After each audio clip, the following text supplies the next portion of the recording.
very important to do your own research analysis before making any investment based on your personal circumstances. You should take independent financial advice from a professional in connection with or independently research and verify any information that you find on our website or podcast and wish to rely upon, whether for the purpose of making an investment decision or otherwise. Let me ask you something, man. Don't stop. I'm not finished yet. Do you ever ask yourself, Don't stop. I'm not when are finished they ever yet. gonna stop? Do you ever ask yourself, when those bad boys are gonna stop? Man, for those guys who listened to me and is on Marathon Money Plus, you guys just made a whopping 60% on Douglas Elliman right here, baby. Let's get it. That's when the money train is going. When are you gonna stop all these guys making all that money? Yes. Man, you heard his voice. He's back again. He's back again. What's up, for you everybody? guys. Yeah, this is Derek. Man, Derek Miller of Prometheus Investing. Man, this guy's amazing. I love him on the show. For you guys don't know, man, he has a discount code, Black Friday 50 discount code. He's a financial, he used to be a financial advisor for over 15 years, more than a decade. But what he's doing for people out there, definitely for people that are beginner, he's teaching you the fundamentals. He's teaching you how to take advantage of the market. He's teaching you how to money allocation. He's teaching you about investing allocation.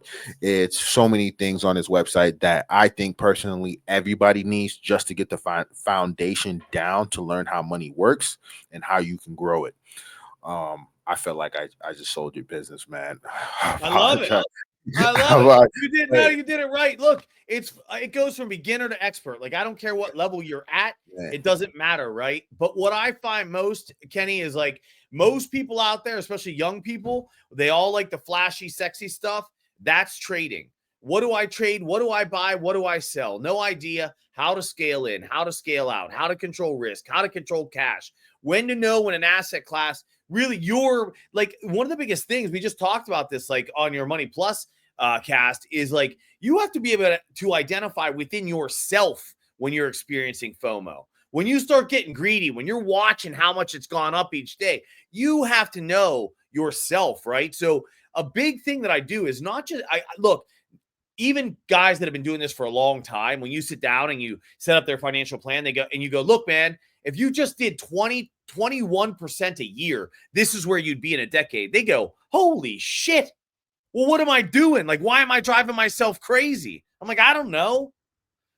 Because the average guy, Kenny, you know this, the average dude can't day trade. He's not, it's going to drive him nuts. You'll go 99% of traders don't even make money. They're not really day traders. They don't even make money. So like the real money is going to be in long. Yeah, facts. Their job covers their losses. 100% true. But the real money is coming in long term, holding stocks, man, right. having bonds, treasury bills, all that stuff. That's is a long term game, and we know this. Everybody know this. Warren Buffett knows it very well. It's no different money from moves. It's no different from having a business. You start a business, and we all know this. Is really the real money starts being made until 10 years in, 11 years in, 12 years in. Then after that, it's a snowball effect. It's a complete snowball effect. And that's for anything. Even if you in a lot of trading, you get a lot of windfalls. And those are false confidence. Yes, you made a lot of money, but those are really false confidence. And same thing happens in business. You know what I mean? You'll get a year and then you're making a ton of money, and then the next 10 years you don't know because you don't have the foundation. You don't know how to keep it going. And but man, I think your course is perfect. I think the foundation. We talked about the Federal Reserve and the Marathon Money Plus. But man, just well, that's important stuff right now. I mean, So go check that out. We talked about a ton of stocks, ton of things that we're selling, but I really want to pick up the conversation about, the market is at all-time highs now. The Dow's at all-time high. The S&P is at all-time high. The NASDAQ is at all-time high. Bitcoin is at all-time high. What would you sell right now? Without a doubt. I would already be scaling out of these positions. But I can tell you this: I wouldn't be scaling out of fear or out of any concrete evidence that the market has any reason to stop right now, other than I know how far it's run. I know the season that we're heading into, so I would believe that it is heading in a direction for a correction. But I will give you the one way you can know when you should sell. Like if you're one of those people that's like, I want to hang in there until the very end. I'm not one of them. But if you are that kind of person, I'll tell you in just a minute how you'll know for sure when to sell. But let me say this: I wouldn't be selling to buy nothing. Right now, I see the money firing into bonds. Massive. It's like if somebody turned on some sort of like a wind tunnel and flushed as much cash as they could, and they're just blowing it into bonds. That's what's happening right now. And there is only one group of people that can do that. That's institutions. That is institutional money flooding into bonds. No matter what they're saying, no matter what reports you're reading, you can't hide where your money goes. And their money is going there. And I'll tell you this: when their money goes there, that's where my money goes. This isn't David versus Goliath. I'm not trying to take on Goliath. I just want to know which way he's walking.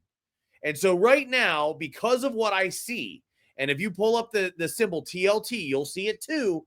Because I see them putting their money there, I would be pulling out of stocks and putting money into those bond markets. Corporates are exploding. The only bond market that's not exploding, that like with cash, is junk bonds. And that's because junk bonds are closely related to what?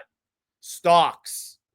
So what does that tell you about their belief in stocks? If they're buying corporate bonds, LQD, if you want to look it up, they're buying corporate bonds by the truckload. If they're buying treasuries, TLT, that's your 20-year treasury. AGG, that's an aggregate bond index. Look them up. If they're pumping money into all of that, and they're not pumping money into junk bonds, which is the one bond class closely related to stocks, where might you put some money? They're not putting all their money over there, because if they were, the stock market wouldn't be hitting new highs. But they do what the average investor doesn't do. They scale in and out of positions. Now, they have a very big reason for having to do that. They're managing billions and billions of dollars. It's hard to move all that money, but that doesn't matter. What matters is that they're doing it, and they're showing you which way you should be looking. So that's the reason I would be doing it, Kenny. I would be scaling out for that reason alone. But if you want a concrete way to know, this is probably the beginning of something big, just pull up a chart of DIA, that's the Dow Jones, SPY, which is the S&P, QQQ, which is the NASDAQ. When you see a giant weekly bar in volume, just like you did in December of 2021, you go back to December of 2021, don't look at the chart as a whole, or else it won't look like a lot of volume right now. Back it up to pre-December 2021, pull up a weekly chart, you'll have giant bars of volume that started on all three indexes in the exact same week. It's because that is when the selling began. It turned up. The NASDAQ fell 35% from there. The S&P fell somewhere between 25 and 30. And then the Dow fell a little over 20% following that. And that's your major indicator of when they're going to let it rip. Institutional money will let the market rip to the downside once they have sold theirs. And they can't hide their selling. You can hide yours. They can't. It's easy to hide $100. It's not easy to hide $1 billion. No, it's not. It's not easy to hide $1 billion, man. It's definitely not. But man, you're right. Please, guys, take a look at the market. Junk bonds are closely related to stocks. They're not putting their monies there. You should already take a look. Do your research. We're telling you, even we're telling you, go out there and do your research. Listen to us. TLT, corporate bonds. Pay attention to that. Just take a look and you will see it. And everything will be there for you. You just gotta, man, it's like if you've seen Rush Hour, follow the money. Follow the money. Always follow the money. And you know, it's funny, Kenny. We all talk about earnings, and we talk about, this like sector, this industry, this, that. Look, I'll tell you right now that if we took, I don't know what a piece of crap shoe is, but if we took like Pumas, you and I, and we had $1 billion, and we put it out on Facebook Marketplace today, and we put out on Craigslist, and we put out on Amazon. We're buyers of Puma. We want every pair of Pumas that exist in the United States, and we'll pay $2,000 a pair for the first 10,000 people to show up. Then we'll pay $10,000 a pair for the next 10,000, and then we'll pay $50,000 for the next 10,000. Pumas tomorrow are gonna be worth $100,000 tomorrow because we have set a bid. We have let the world know that we're gonna bid it. Every 10,000 people, we're going from 2 to 10 to 50 to 100. That means the bid right now is 100. And that also means we're going to own a bunch of shitty shoes. But point is, you don't need to worry what the product is, because if people start pumping money at it, that's what it's worth. 100%. 100%. People determine the value. You know what I mean? People determine the value. Where people are buying is what the value increased. NVIDIA is a prime example of that. NVIDIA is a prime example of how something can run up because people determine that's where the value is. And people kept buying the stock, and they kept buying it, and you saw it go eclipse 1,500, 1,700. And that's how you get that. And same thing with Tesla. Same thing with Tesla's Google. even Same a better thing with example. You can look at the drop. Like NVIDIA hasn't really dropped yet, but Tesla's a great example. Tesla is a phenomenal example. Right now, Tesla's at 354, man. It is 2 weeks away from, it's 2 weeks from, you know what I mean, where the election happened 2 weeks ago and Tesla's still going up. It's at 354. We're talking about 2 weeks ago, it's at 251. It's $100 move up. Almost 50% in 2 weeks. Yeah, it's crazy. It's crazy. It's a crazy move. Just think about it. It's like, so what fundamentally happened to Tesla in the last 2 weeks? Nothing. It's just Donald Trump won the White House, like to some degree, you know. But the reality of the situation is the same as it was in 2021. Tesla was never worth what it was at the highs of 2021, so it fell 70%. This is where fundamentals do matter, Kenny. I know you agree with fundamentals. So do I. Long-term, fundamentals are what drives markets.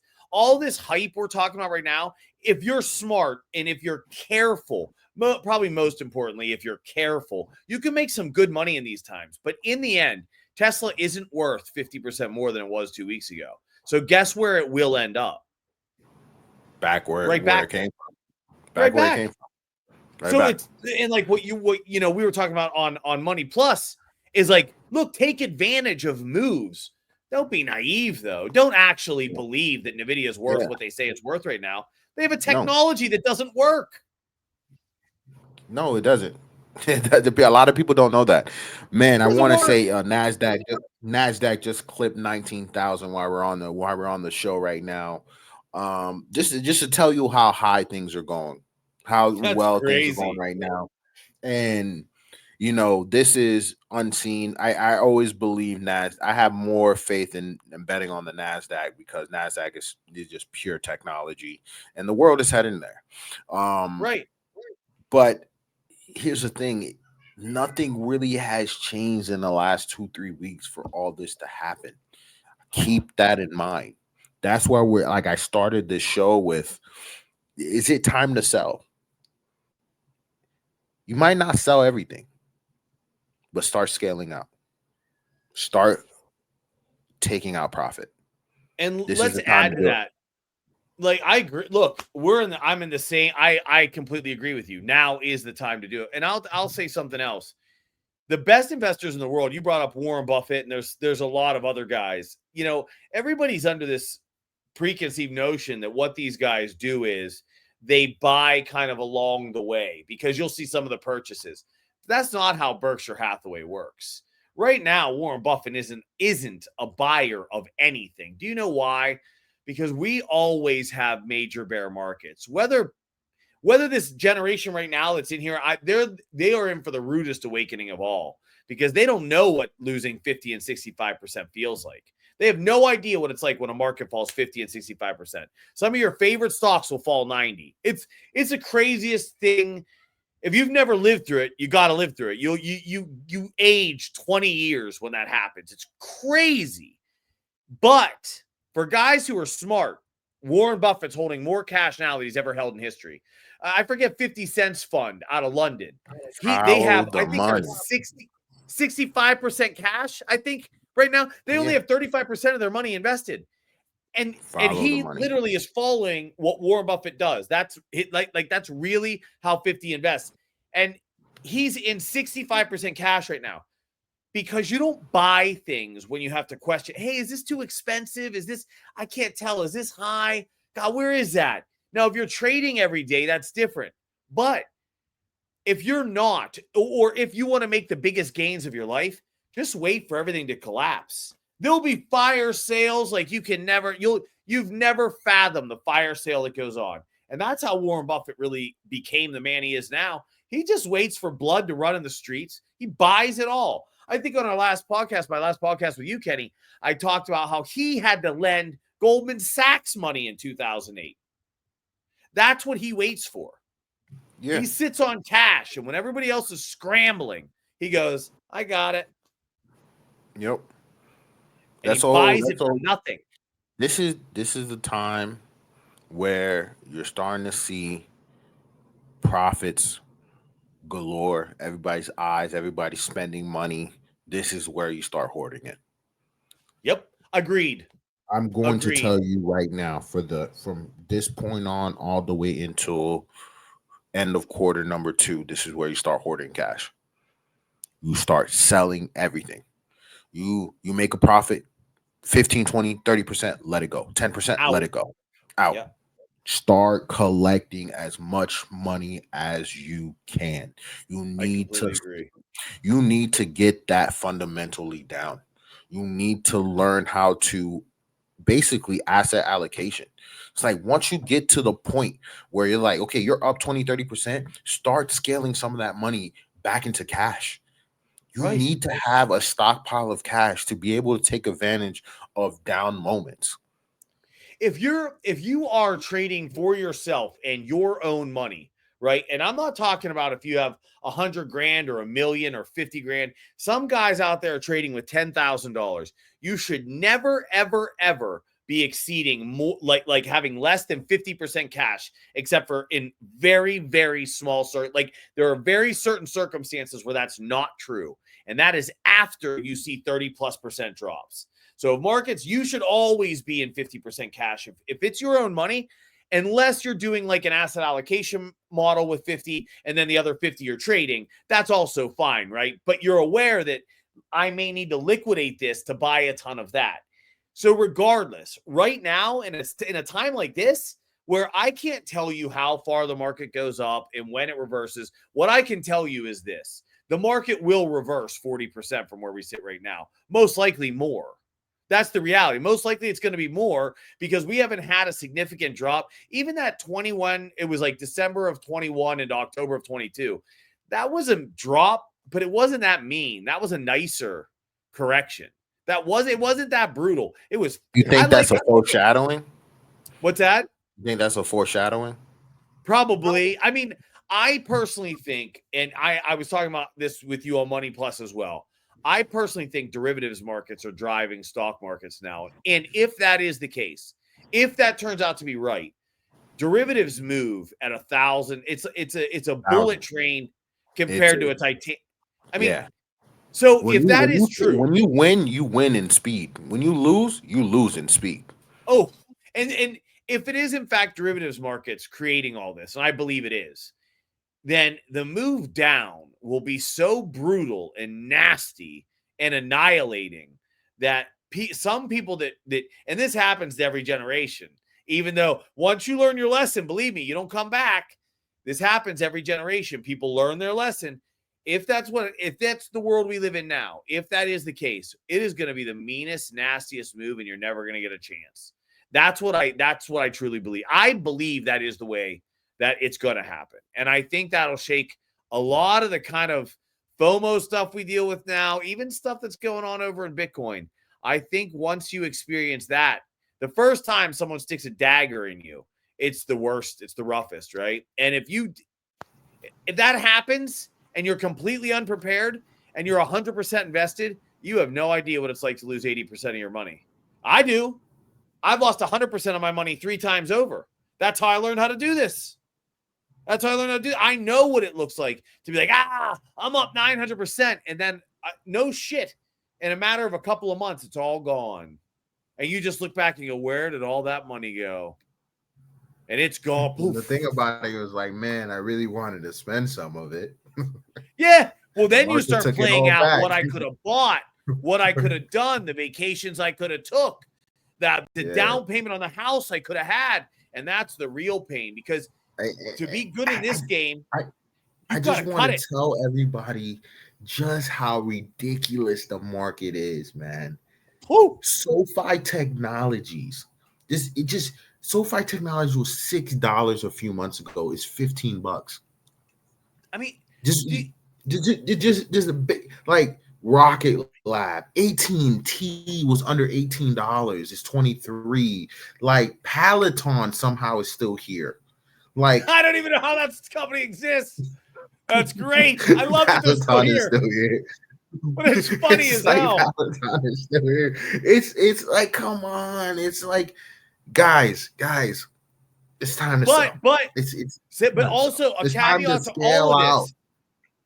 A caveat to all of this is, listen, I'm not saying, and I don't think Kenny's saying either, that it's over. I told you how to identify when it's over. And I promise you, when that happens, it's over.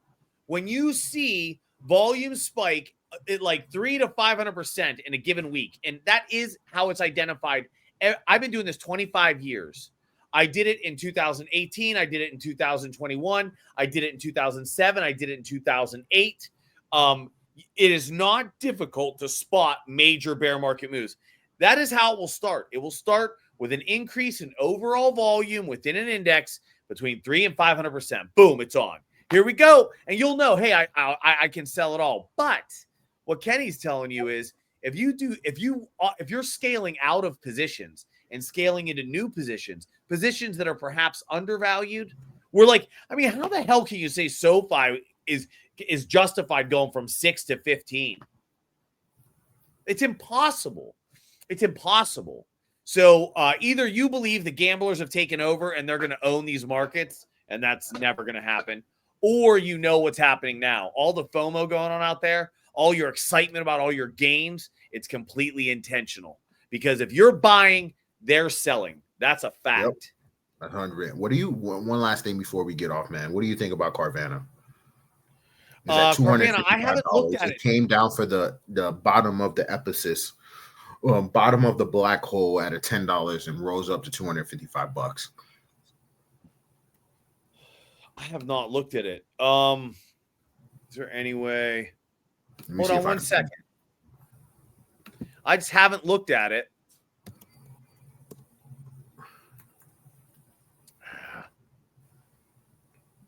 All right. I just wanted to quickly take a look because I remember that massive spike up.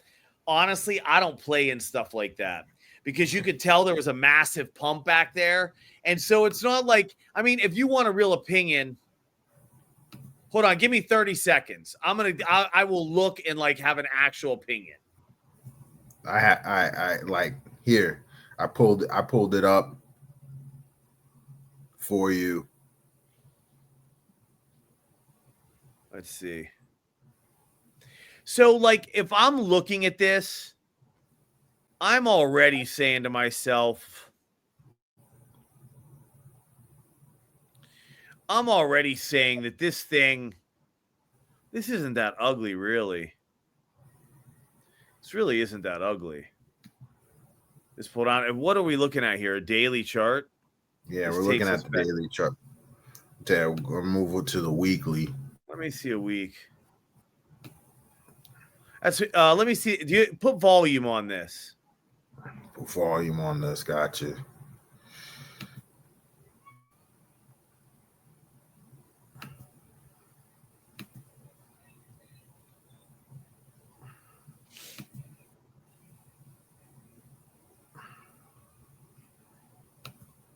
What do you think? Well, I mean, you can obviously see how I was talking about volume with you. You can obviously see where all the buying is stepping in. So all your buying is down here just above 50. So you're rallying. You've rallied into what, 100. Your volume is definitely higher than it's been. But do you see this big bar back here on earnings? And then you see another one. One's in June of 23. There's another one. I don't know what that is, like April or something of 24, March of 24. So you should see this exact same scenario play out, but at a higher price for this thing to roll over, unless volume completely dissipates back to where it was. Like, so mid-June, it kind of picked up. If you see volume that looks so low, it's like pre-2023, pre-June 2023, it's over. That thing's going to tank. Or if you see any massive volume like you did early 2024 or June of 23, that means that institutions are selling it. So right now, it's just cruising, man. That, to me, I go, that's like, par for course. It's game as usual right now. It's just running up. Running up, man. Hey, we're coming to the end of this. I appreciate Derek coming out. Man, check out his website, Black Friday 50 discount. Man, this is Marathon Money. I appreciate you guys, and peace. Peace. Thanks for having me, Kenny.